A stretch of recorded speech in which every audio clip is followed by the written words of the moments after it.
owned by the Congregational Church, which was the penultimate New England religion, if you will. It's when you think of New England, you think of the Congregationalists.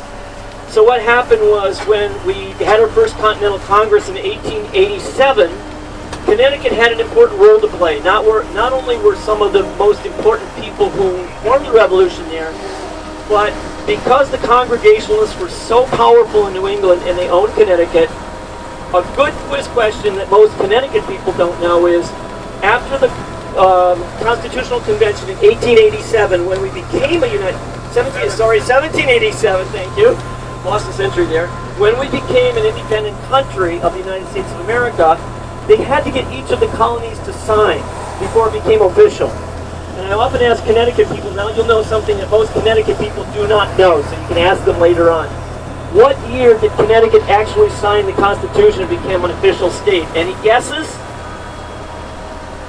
1887? Good guess.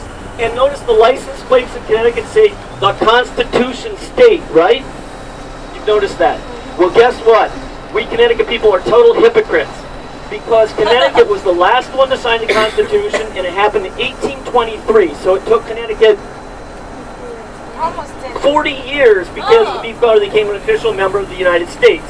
Until then, we were still, and the big deal was the separation of church and state was the big issue. And the Congregationalists said, why should we give up our rights as that we own the church owns it? You can't be a citizen of Connecticut without being a member of the church. So why should we give up those rights? We're in pretty good shape right here.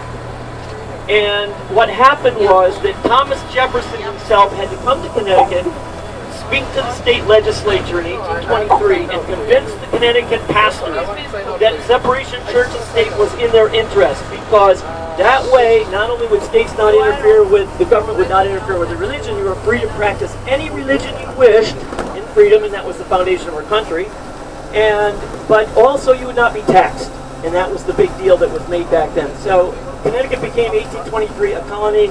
The Congregationalists gave up their power, and finally the Union was formed, and it went on from there, and that became the Constitution actually didn't mark the first time that the Constitution became a reality.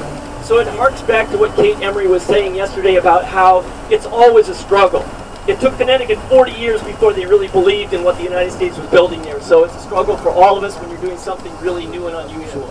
So I thought I'd give you that as a little bit of the background in Connecticut and the United States. And what it's known as, what Connecticut, when we do these programs, we're really happy to have you guys. This is the first social entrepreneurship program we've had.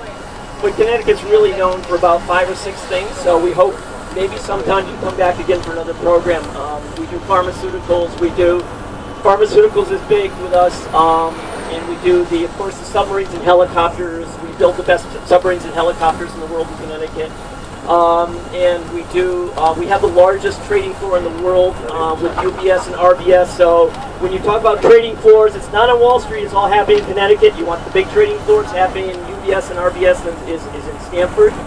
And the 4th largest center of Fortune 500 companies in the United States, after New York City and Chicago and Dallas. 4th or 5th in the country in terms of Fortune 500 corporate centers is Stamford, Connecticut, by the way. So that's a very interesting thing. We're also known as, I know it's been a very multicultural group. We do a lot of programs here, not only with Yale, and by the way, if there's any Yale connections, Javier has mentioned it, but if any of you want more Yale connections, we do a lot of programs with Yale. And Yale in particular, we do a lot of Chinese law programs. That's where, every time they're arresting a Chinese law person in China, they came through our program. So we're the troublemakers.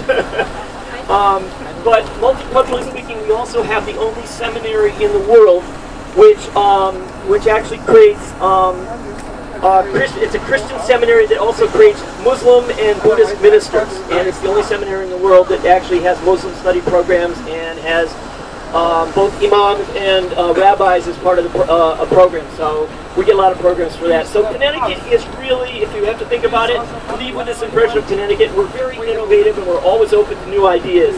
So I'm hoping that we'll promote that as we go forward in being a Connecticut person. Well, actually, I'm a Boston, Massachusetts person transplanted, so I'm really a Boston guy and an African guy. Those of you who know, second home is Africa. So contact me, and through our communications, as Frank mentioned before, hopefully we can carry carry on the communication through the website. Let me know what you'd like to see, and you all will be on it and be able to participate. Think of us as being innovators, and it all happened here, started here, so you're all now, I fully anoint you as honorary Connecticut citizens. Thank you, you're wonderful.